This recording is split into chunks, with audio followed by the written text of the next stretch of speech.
Ketika Isra Mi'raj Nabi melihat azab neraka dan lain-lain. Apakah berarti neraka sudah berpenghuni? Tentu saja tidak. Diperlihatkan untuk beliau.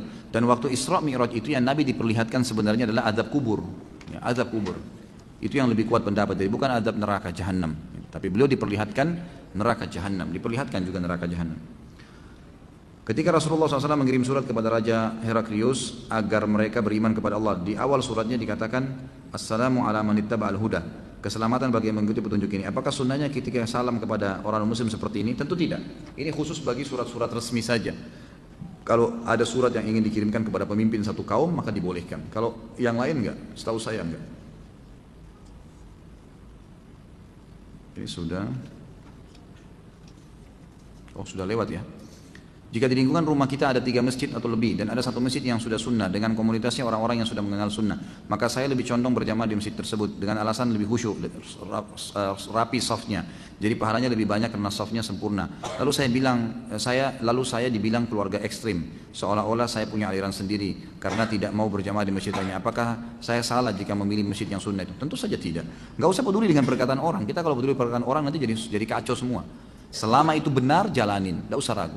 Dan tidak usah peduli dengan orang, karena kalau kita peduli dengan orang sementara kita dahulukan perkataan orang dari kebenaran, kita akan kacau semuanya. Berapa banyak rumah tangga kacau gara-gara perkataan orang ketiga, gitu kan? Harus punya prinsip. Saya pernah ajarkan, kalau kita diajak sama teman-teman makan di satu restoran, ada makan nasi goreng, kemudian kita begitu buka menu ada mie goreng dan hati kita pengen mie goreng, makan mie goreng. Walaupun teman-teman suruh nasi goreng, enggak, saya mau mie goreng aja. Nanti saya incipin punya kamu, enggak apa-apa, gitu kan? Mesti punya prinsip. Nanti supaya kita ikut. Kalau enggak, suami kamu tuh begitu ya, langsung ribut sama suaminya. Istri kamu tuh begitu ya, kamu tuh tetangga bilangin begini, tadi si fulan bilang begini, terpengaruh. Untuk apa? Saya bilang sama istri saya, ingat, rumah tangga ini saya, kamu dan anak-anak. Saya pemimpinnya, kamu wakil saya. Instruksi dari saya. Orang lain manapun mau masuk sini menyampaikan sesuatu harus saya yang ambil keputusan. Jadi nggak boleh sembarangan. Jadi rumah tangga kita punya benteng-benteng. Kalau enggak jadi kacau semua nih. Di masjid yang sudah sunnah, jika ada kajian selepas maghrib, selepas isya, kadang sholat isya ini ditunda sampai kajian selesai dulu. Biasanya sampai 45 menit. Jadi sekitar jam 8 baru sholat. Apakah dibolehkan menunda isya? Ada hadis memang yang membolehkan mentakhirkan isya ya. Tapi saran saya lebih baik sholat dulu seperti kita ini. Jadi tepat awal waktu kemudian baru dilanjutin. Ketika Idul Adha sebentar lagi, mana yang lebih afdal berkurban sapi atau kambing? Sudah saya jelaskan. Maaf ya, kita selesaikan dulu ini beberapa lagi. Wah, ini poligami nanti dulu. Dan dia sudah tahu kalau saya bilang jangan cari gara-gara. Jadi perkara pertama, afwan Ustaz, sebelumnya pertanyaan bukan cari gara-gara. Ustaz, saya bosan dan bingung. Begini Ustaz, saya tinggal di lingkungan keluarga yang belum sunnah. Andai bisa pergi, saya ingin pergi, namun punya tanggung jawab keluarga. Keluarga didakwahin, diajak sunnah, nggak mau. Istri sudah berkerudung, suruh berjilbab yang syar'i, nggak mau. Suruh baca Al-Quran, anggot-anggotan. Dibangunin sholat malam, malas. Mertua diajak sholat berjamaah, susah. Penghasilan saya masih belum halal. Mau keluar diberatin, suruh jangan keluar. Mau makan apa ntar? Mau minggat, kasihan sama anak, mohon penjelasannya. Jadi lakukan hal-hal yang paling sederhana, yang paling mudah. Paling mudah, misal apa saja, tidak usah buru-buru, jangan semuanya langsung ditumpukin. Jadi misalnya fokus, mau istri pakai jilbab syar'i, itu dulu difokus, jangan dulu ke mertua. Itu sudah menjabar kemana-mana. Orang terdekat dulu, mulai dengan pasangan, nasihatin baik-baik, gitu kan. Kalau sama istri ini harus ahli rayu, gitu. Rayu dia supaya dia mau, gitu kan. Jangan kamu pakai jilbab kalau enggak masuk neraka, susah, gitu kan. Rayu dia, insya Allah dengan masa mesti saya ajarin cara merayu. Tapi jangan saya nggak bisa kalau ada Pak Yoyo nih. Lain, levelnya saya belum sampai ke situ. Tapi harus bisa dirayu, bagaimana caranya dirangkul. Perempuan nggak pakai perasaan, dirayu, insya Allah bisa. Kamu kalau pakai jilbab, waduh saya sampai tidak bisa kedipin mata. Insya Allah pakai jilbab langsung tuh di belakang sudah ada suaranya ketawa. Belum lihat saya itu. Baik, jadi seperti itulah, dirayu insya Allah bisa kan gitu. Ini sudah semua, terakhir yang satu. Waduh ini terpaksa poligami ya. Afwan, sebelumnya pertanyaan bukan cari gara-gara lagi Ustaz.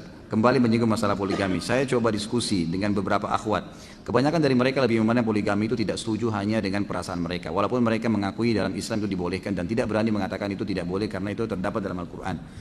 Tapi mereka bilang bahwa syarat utama poligami harus adil. Maka jika sang istri tidak ridho, tidak merestui suami poligami, maka tidak boleh suaminya nekat poligami walaupun semua syarat sudah terpenuhi. Jadi seolah-olah boleh tidaknya poligami ada di tangan para istri. Jika tidak ada restu istri maka tidak sah dan tidak diperbolehkan karena istri diperlakukan tidak adil. Apakah benar demikian Ustaz? Tentu saja tidak. Tentu saja tidak. Sama sekali bukan poligami di tangan istri, bukan juga di tangan suami. Tapi ini perintah Allah Subhanahu Wa Taala. Tapi begini, apa sih yang membuat manusia menolak sebuah hukum? Apa yang membuat seorang manusia menolak melakukan satu perbuatan perintah agama? Jawabannya satu, kejahilan. Karena kejahilan. Kejahilan akan mendatangkan ketidakamanan. Itu. Kita akan tidak mau datang ke satu tempat karena kita masih jahil dengan tempat itu. Sehingga muncul ketidakamanan. Ah, nanti di sana aman gak ya? Kan gitu. Jadi jawab dengan ilmu. Kalau seorang muslim, saya sudah bilang mau poligami, itu program, harus programin. Kita punya satu perusahaan mau buka cabang perusahaan lain, harus punya planning program, bukanya nanti kapan, apa langkah-langkahnya, itu dilakukan dari sekarang. Target saya poligami 3 tahun, 2 tahun lagi, maka apa yang saya harus lakukan? 1, 2, 3, 4, 5, gulirkan tuh, gitu kan? Dengan bertahap, dengan cara-cara syar'i, dengan berdoa, insya Allah bisa, dengan izin Allah Subhanahu Wa Taala. Tentu yang membuat tadi perempuan kenapa menolak? Karena masalah masih jahilnya dengan masalah poligami. Seakan-akan poligami cuma maslahat bagi laki-laki gitu kan. Coba antum kumpulin artikel-artikel, semua manfaat-manfaatnya, dibaca, antum sendiri kayakan dulu informasi, baru kemudian jelaskan. Baru kemudian ajak, baru kemudian lihatkan fakta-faktanya, bagaimana mereka bisa menerima. Gitu. Seperti itulah, berikan penjelasan. Dan itu dijadikan sebagai pembicaraan yang biasa sekali. Yang biasa sekali pada saat menyampaikan. Dan itu digulirkan, selain daripada itu ikhlaskan niat. Insya Allah akan bisa, gitu kan? Insya Allah akan bisa. Saya sampai hari ini ya, kalau saya lagi bicara dengan istri saya, alhamdulillah, malah saya yang ditanya. Ada satu akhwat yang sempat hubungin dia, kemudian minta, bisa nggak Ustaz Khalid menikah dengan saya? Ini bahasa dari akhwat itu. Kemudian istri saya yang minta istri saya bicara sama saya sambil duduk. Ini ada berita begini-begini. Sampai saya bilang, udah, saya sekarang masih belum ada hajat, insya Allah nanti. Saya sekarang akan buat planning dulu, saya ingin cetak buku-buku saya, ingin supaya usaha ini jalan, saya akan melangkah ke sana. Karena dari awal sudah saya jelaskan, konsep hidup saya adalah poligami. Saya akan sempurnakan dengan izin Allah, gitu kan? Tapi dengan cara syar'i, tidak ada sembunyi, nggak ada sesuatu yang transparan. Istri saya sudah tahu semua kalau saya tidak ada yang tersembunyi. Semua A, B, B semua jelas dari awal. Dari mereka tidak tahu tidak ada main-main di belakang itu semua. Tapi subhanallah, karena dia tahu prinsip saya itu dan saya juga sudah punya planning ke situ, maka hampir setiap saat dia bicara sama saya, malah dia yang bicara, gitu kan? Malah dia yang bicara meminta kesian, ini sudah minta, tidak apa-apa melangkah aja, saya temanin ya, gitu. Bahasanya begitu. Tapi jangan cemburu ya, yang belum. Ini saya bahasakan, artinya ada begitu. Saya dihubungin oleh seorang akhwat kita semoga Allah jaga, masih gadis ya. Dia tinggal di daerah Bekasi dan sempat memberitakan ke saya, Ustaz apa hukumnya kalau saya dilamar sama ikhwan nanti, saya berikan syarat kalau dia juga poligami nikah sama teman saya. Ada akhwat yang begitu.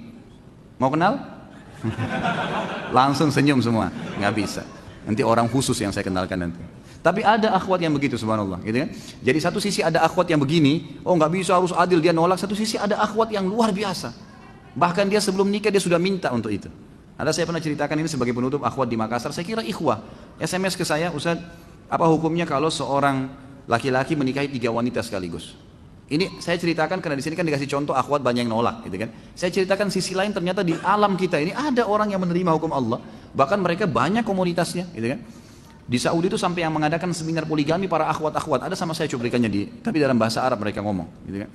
Nah di sini dia SMS saya, dia bilang, Ustaz apa hukumnya seorang laki-laki mengkhidbah 3 wanita sekaligus? Saya bilang hukumnya boleh secara syar'i. Secara syar'i hukum. Dia akad pertama, kemudian dia pindah akad kedua, akad ketiga, itu boleh saja. Terus selesai SMS, saya penasaran, saya tiba-tiba terlintas tanya, kenapa akhi bertanya begitu? Mungkin ada sesuatu hukum yang mau di follow up setelah itu. Dia bilang, saya salah satu akhwat Ustaz, dan saya sudah sepakat dengan 2 orang sahabat saya untuk menikah dengan 1 suami. Ini bahasa mereka, mau menerapkan poligami sebelum nikah. Ada orang yang seperti itu. Kalau iman sudah berbicara teman-teman sekalian, yang pengecut jadi berani, yang malas jadi rajin, yang miskin jadi kaya, yang lemah jadi kuat. Iman yang bisa mengubah itu semua. Kalau iman masih belum ada, itu susah untuk dibahasakan. Jadi ini semua bahasa-bahasa yang saya lihat karena belum masalah keimanan. Allahu a'lam.